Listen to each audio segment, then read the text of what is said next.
आई तो आप कब एआई करोगे, कल एआई कर दोगे, कल करोगे।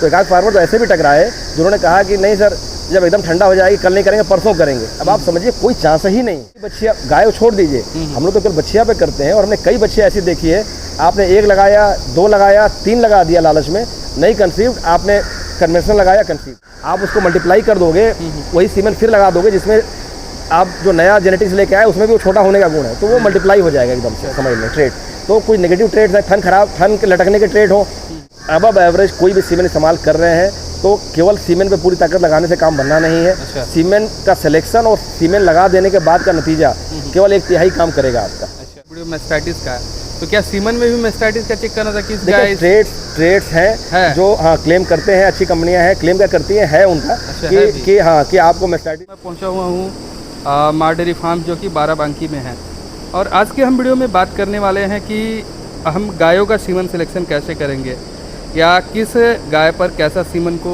सिलेक्ट करना है, किस तरह का सीमन का इस्तेमाल करना है। इन सभी चीज़ों का आज के वीडियो में हम सर के साथ जिक्र करेंगे ताकि हमारे नए पशुपालक भाई ये चीज़ सीख सके, उनके पास इसका अनुभव हो सके कि कैसे आखिर करना है। तो चलिए हम पूरी की पूरी जानकारी लेने का प्रयास करेंगे कि कैसे करना है फार्मिंग, कैसे नहीं करना है, और कैसे सीमन का सिलेक्शन करना है। हर एक चीज़ हम आपको इस वीडियो में सीखें। तो मैं चाहूँगा कि वीडियो कंप्लीट देखिए, जानकारी अच्छी लगे तो वीडियो को एक लाइक जरूर कर दे, और अभी तक आप हमारे चैनल को सब्सक्राइब नहीं किए प्लीज़ सब्सक्राइब जरूर कर ले ताकि इस तरह की नई नई जानकारी आपको इस चैनल पर। नमस्कार सर, फिर से स्वागत है हमारे यूट्यूब चैनल पर। आप एक छोटा सा परिचय हमारे दर्शकों को आप दे दीजिएगा सर। मैं सुधीर कुमार हूँ, मार डेयरी फार्म बाराबंकी से का ओनर हूँ। 140-50 गायों हैं हमारे पास। ज़्यादातर ब्रीड हमारे पास HF हैं और जर्सी हैं कुछ 8-10, और 20-22 गिर है हमारे पास है। और पिछले 9-10 सालों से हम लोग अपना ये फार्म कर रहे हैं। तो सर मेनली देखिए आज के वीडियो में मेरा बनाने का मकसद ये है कि हमारे पशुपालक जो नए होते हैं, पुराने होते हैं, वो सेक्सुअल सीमन के पीछे भागते हैं। उनको ये नहीं पता होता कि किस सीमन को किस गाय में किस समय में देना है, और इस कारण से बहुत सारा रिपीट ब्रीडिंग भी होता है। तो क्या क्या कारण होते हैं और कैसे किस गाय पर किस सीमन को देना है, ये थोड़ा सा बताइएगा सर दर्शकों को। देखिए प्रिंस जी, हम मेरे पास सैकड़ों पशुपालक हमसे जुड़े हुए हैं। जान रहे हैं आप, हम लोग अपने यहाँ से पशुहार वगैरह भेजते हैं। तो देखिए जो रिपीट ब्रीडिंग फार्मर जो है सबसे बड़ी जो गलती कर रहा है, मैं देखता हूँ जो सद गए फार्मर वो तो अपना सधाने लगे हैं। जो गलती करते नज़र आ रहे हैं उनकी तरफ वो गलतियों का मैं जिक्र कर रहा हूँ। जैसे सबसे बड़ा मुद्दा है टाइमिंग का। जिस फार्म पे नॉर्मल से ज़्यादा रिपीट ब्रीडिंग है, आप मान के चलो कि क्या पशुहार खिला रहा है, क्या मिनरल खिला रहा है, मान लीजिए हमसे नहीं जुड़ा है, कुछ भी कर रहा है वो, तो क्या पशुहार है, मिनरल है, ये इंपॉर्टेंट है। लेकिन उससे ज़्यादा इंपॉर्टेंट है आपकी एआई टाइमिंग। जैसे नॉर्मली कहा जाता है कि आप 15 से 18 घंटे में पहला सीमेंट लगा दें। तो आप 15 से 18 घंटे, इसका क्या मतलब हुआ? मान लीजिए सुबह आपने 6 बजे गाय को हीट में देखा, अब आपका 12 घंटा 15 घंटे का मतलब है लगभग 8-9 बजे तक गाय होनी चाहिए। अच्छा, सुबह वाले में खतरा ये होता है कि आपने सुबह 6 बजे देखा है, रात से 10 बजे से गाय हीट में हो, ये सब समझना पड़ेगा। तो मैं जैसे फार्मर से पूछता हूँ कि मान लीजिए आज गाय आप हीट में आई तो आप कब एआई करोगे, कल एआई कर दोगे, कल करोगे।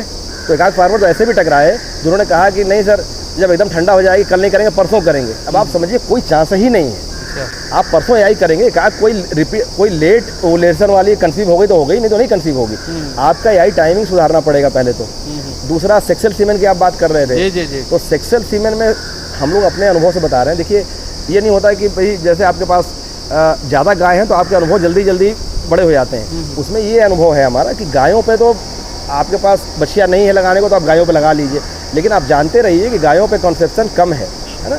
तो कम कॉन्सेप्शन में अगर आप लगाए जाओगे तो फंसोगे। आप एक बार लगा लीजिए, 2 बार लगा लीजिए, गायों पर नहीं कंसीव हो रहा है तो फिर नॉर्मल कन्वेंशनल पे आ जाइए, है ना।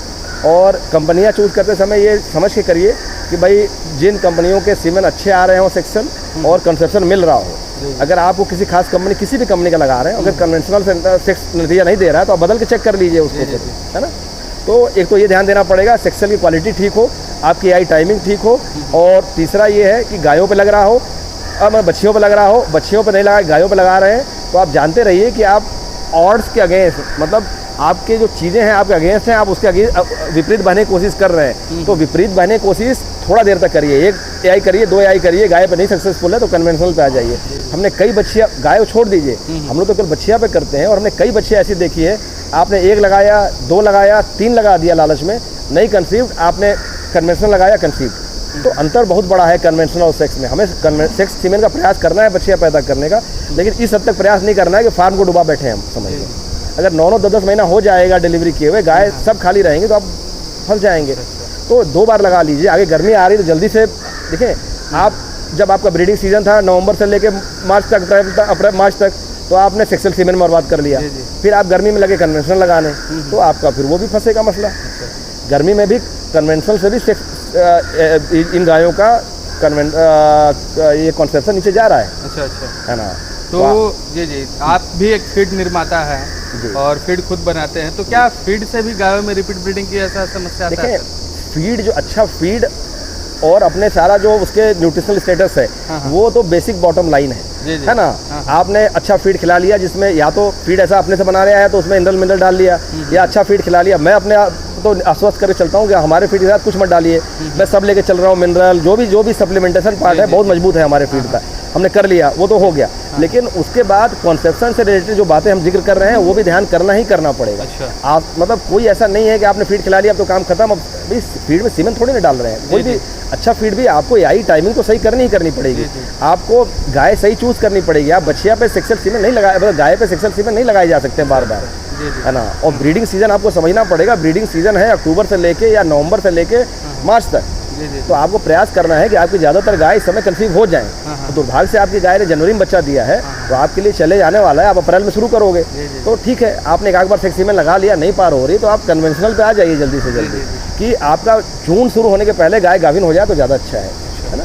यही है। तो इसमें देखिए इन ब्रीडिंग का भी एक शब्द आता है, डिस्कशन आता है, जिससे इन ब्रीडिंग होता है। तो इन ब्रीडिंग कैसे हो जाता है सर, ये थोड़ा सा समझिए। देखिए, अब आप इन ब्रीडिंग का मसला ये है कि फार्मर जिस समय अपने बुल चूज करता है, उसको अपने हर एक बुल की पेडिग्री पता होना चाहिए। कि उसके बुल की बाप कौन है, उसकी माँ का बाप मतलब नाना कौन है, उसका परनाना कौन है। आपको जब पेडिग्री पता होगी तो आप, जैसे मेरे पास अब समझ लेंगे हम 4th जनरेशन, हमारे पास जो गाय बछिया है, आप 3 जनरेशन आपको पता है उनका, उन पे आई करते समय तीनों जनरेशन की ध्यान रखना पड़ता है कि पेडिग्री क्या है। तो फिर ये है कि कंपनियों ने काम आसान कर रखा हुआ है। अच्छी कंपनियां हर बार नए ब्लड लाइन का बुल लाती हैं, तो आप वो सीमेन प्रेफर करिए, अपने आप ब्रीडिंग नहीं होगी। ज़्यादा आप नहीं समझ पा रहे हैं तो सबसे अच्छा है कि एक अलग लाइन पकड़िए। जैसे आजकल अच्छे बुल आते हैं, वर्ल्ड वाइड शायर भी हम लोग लगाते हैं, तो अच्छे बुल आ रहे हैं, आप बिल्कुल लाइन बदल देंगे, आपकी कोई चिंता ही नहीं है पहले के लाइन से। बिल्कुल। तो इन ब्रीडिंग से क्या नुकसान होता है सर? देखिए, इन ब्रीडिंग से वो जेनेटिक्स का मुद्दा है, लेकिन जैसे हो सकता है कि कोई साइज़ कम आ जाए या कोई ऐसी बीमारियां हैं, आपके ट्रेड्स वो कुछ लेवल पे पॉजिटिव भी हो सकता है, लेकिन बहुत से लेवल पे नेगेटिव हो सकता है। जैसे 2 दुर्गुण है, मान लीजिए कि 2 छोटे मान लीजिए पेरेंट में ट्रेड है छोटा होने का, आप उसको मल्टीप्लाई कर दोगे, वही सीमेन फिर लगा दोगे जिसमें आप जो नया जेनेटिक्स लेके आए उसमें भी वो छोटा होने का गुण है, तो वो मल्टीप्लाई हो जाएगा एकदम से, समझ लें ट्रेड। तो कोई नेगेटिव ट्रेड्स है, थन खराब, थन के लटकने के ट्रेड हो, भाई एक जनरेशन में छोटी सी कमजोरी हो, थन थोड़े ढीले हो, आप उसी तरह का फिर इनब्रीडिंग कर दीजिए तो थन बहुत ढीले हो जाएंगे आपके। तो उसी तरह से कोई पॉजिटिव गुण है वो भी मल्टीप्लाई हो सकते हैं, लेकिन पॉजिटिव गुण मल्टीप्लाई वाले नहीं दिखते आपको, नेगेटिव वाले दिखते हैं। बहुत अच्छे बड़े ब्रीडरों को, हमने गिर के ब्रीडरों को देखा हुआ है। खासकर प्रदीप सिंह बापू जी को एक बार कहते हमने सुना था गिर में कि उनका जो राज बुल था, वो कह रहे थे कि ये थोड़ा इनब्रीडिंग से इसका साइज थोड़ा नीचे हो गया है। मतलब इस बुल को अगर हम इस्तेमाल करेंगे और आउट मतलब ब्लड लाइन के बाहर ले जाएंगे तो वो अच्छे नतीजे दे देगा ये बुल। तो वो खुद ही कह रहे थे। तो होता है, इन ब्रीडिंग से साइज छोटा हो सकता है, बहुत सी आ सकती हैं जेनेटिकल, जो आप कमजोरियाँ कहोगे वो मिल सकती हैं आपको नेक्स्ट जनरेशन में।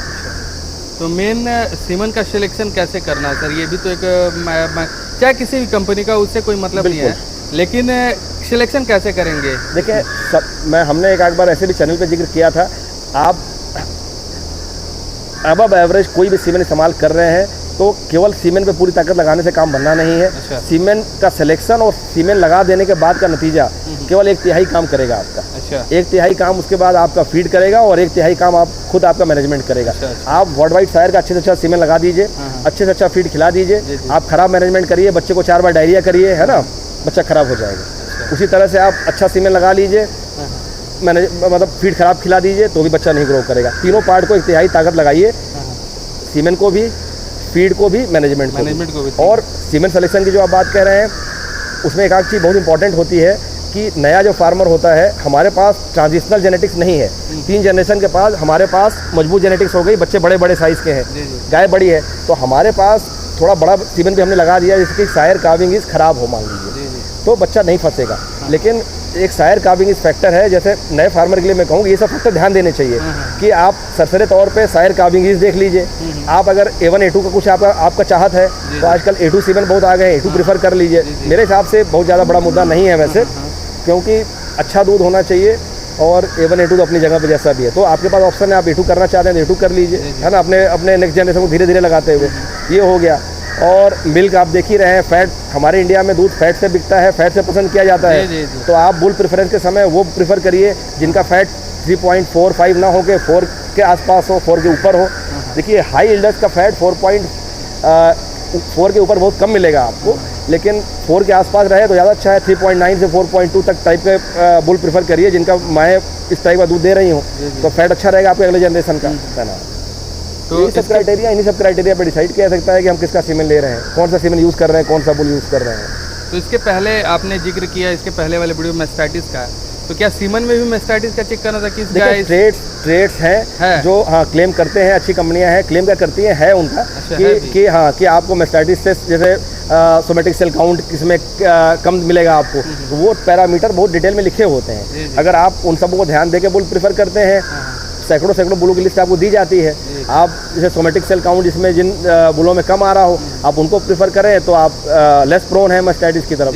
लेकिन मैस्टाइटिस जैसे ट्रेड फील्ड में आप बुल तो पहले प्रीफर कर लीजिए, फील्ड में आपके मैनेजमेंट पे बहुत डिपेंडेंट है, समझ लीजिए, है ना। सीमन देने के बाद बिल्कुल 101%। और ये सब ऐसे बीमारियां हैं कि आप जिनसे बचे हुए हैं तो बचे हुए हैं, जब दिखने लगेंगे तो दिखने लगेंगे।